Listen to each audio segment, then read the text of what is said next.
Men are consciously choosing to distance themselves from relationships, employment, and education, and I want to talk about why this is occurring and how it is harming men, women, and society as a whole.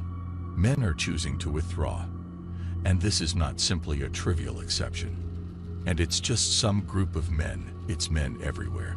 Throughout the entirety of Western civilization, this is taking place. Men are not looking to date women. Families are not being formed by men. Women have moved into these jobs because males aren't developing their careers, and these women aren't even the right fit.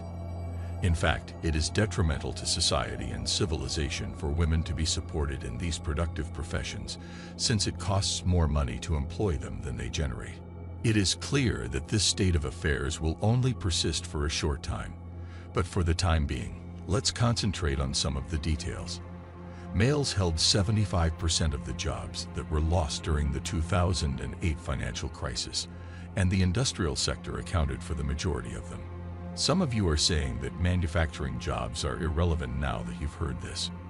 Much more significant is a profitable office position, but that isn't quite true, as the true tax base comes from the manufacturing class's actual productive work in the production of goods, as well as from the fact that they produce and generate goods and products for society, and serve as the real supports for the families that make up the population. Additionally, office work is considerably better suited to the solitary individual. The problem is this: men struggle to keep their office jobs. I'm sorry, but no, regardless of how skilled you are, you won't be able to keep your office job unless you're ready to act like a total beta. If you don't believe it will come to that point, simply take a look at the older males in that society to know that it's becoming worse than that. And to achieve that, you're going to have to violate your own masculinity. I say this because masculinity just doesn't allow men to work in cubicles while listening to their managers give them orders. Working conditions for women are excellent. To demonstrate how powerful women are in the workplace, a woman only needs to voice a modest concern about the behavior or emotional impact of another male. That demonstrates how deeply our culture and society attend to the needs, wants, and emotions of women, particularly in office settings. Men are thus choosing not to work. You now know that some of them will, on the positive side, turn it around, establish industries for themselves, and launch their own enterprises. However, the majority won't. The same thing is happening in the educational system, so let me discuss it. Men are being forced out.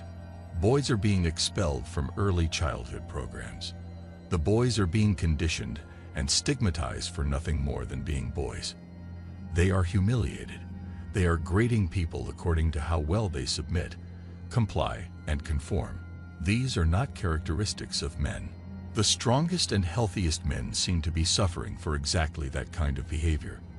From an early age, you are undermining your best efforts and providing a terrible example for others. Boys are taught to have feminine desires, and the guys around them all give in because they also want the women's praise. Everyone must act cautiously, since it looks like society as a whole is being held hostage.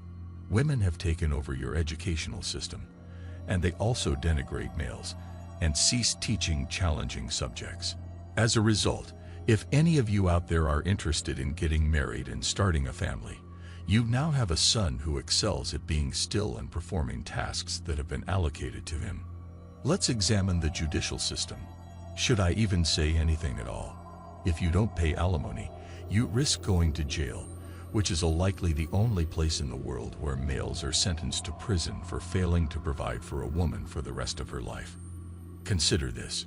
Consequently, you begin dating a lady, and maybe you have a child, and then you split up. You're going to have to help pay for that child's upbringing, aren't you? Of course, you are. Let's assume they conclude she needs to receive over $3,000 per month to care for the child and herself. In the meanwhile, you have financial difficulty and are unable to help. For a while, all you can afford to offer her is $1,000 each month. As a result, you're in prison. How does that strike you? But seriously, I'm saying you'll be locked up. What makes a man consent to that then? She may suddenly divorce him, take his children, his home, and everything else he has, and has worked hard to get. She damages his reputation, forcing him to pay for her care for the rest of his life or face jail time. Love really is blind, isn't it? No man wants to love this much. No man wants a woman this much. Overall, men are basically victims of their own biology in their submission to women, and women are ready to use their bodies to influence men. Our society as a whole is focused on taking care of these entitled princesses, not toward productivity, efficiency, or constructing a future, but rather toward gratifying the fleeting whims and needs of a wealthy group that despises those who help them, saying that they are not decent and honorable guys, and getting a response like that is a tactic used on honorable men. The current state of the news business is that, as a result, decent guys are backing away from this, which, of course, encourages others to behave badly. Men struggle with this, which is why they are choosing to withdraw on all levels. I don't even know that what is currently happening here is intentional or evil, but it is an exploitation of the male nature. He wants to protect the women, he wants to be of service, he wants to be loyal, and he wants to do what's right, so you condition him to believe that what he's doing, he has to do for her because that's her birthright. Every time he disobeys your orders or ceases to be your servant, you can simply accuse him of disregarding that particular aspect of what it means to be a man, and he will comply. Once the man agrees to the entitled princess's manipulation, she will make him do things like hold open the door, take a B grade instead of an A grade, and buy insurance even if he is completely healthy and has never seen a doctor. He must go bankrupt because he must pay taxes for individuals who aren't even citizens of his nation. He has to incur a financial loss. He takes food from his table that he has worked hard for so that he may give it to someone else who is playing the victim and wants to have many children who will learn the same thing from society. At the heart of it, the subjugation of men in Western civilization is evident. Men are realizing how the entire chain of systems that govern everything from taxes and insurance to law and the economy is slowly and surely being designed and manipulated to work against them, and they're having none of it. They realize the dangers and pitfalls of being burnt in relationships and losing everything they've built for themselves. Gentlemen, I'm trying to imply that you need to be very mindful of how the dynamics of relationships are shifting at this time.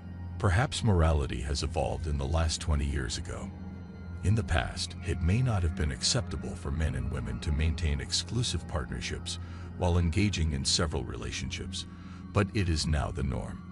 I don't think it works for even a second, despite the fact that it is now so commonplace that you cannot even dispute it. This interaction dynamic has been considerably changed by social media and the pandemic that has deteriorated the state of the world economy. Be on the lookout for women who are openly selling themselves on these websites in order to get money because they may think it's ok, or because they have no other option. Therefore, if this is the case in your relationship, know that it will never be the same again, since women will now sell their bodies like assets to the highest bidder in order to live a respectable life. Saving your integrity and choosing to go your own way is, in my opinion, a far better course to take. Thanks for watching The Circle of Kings. As always, we're looking forward to your support. So please hit the like button, share this video with your friends, and subscribe to the channel to stay updated with everything all kings like yourself need to know.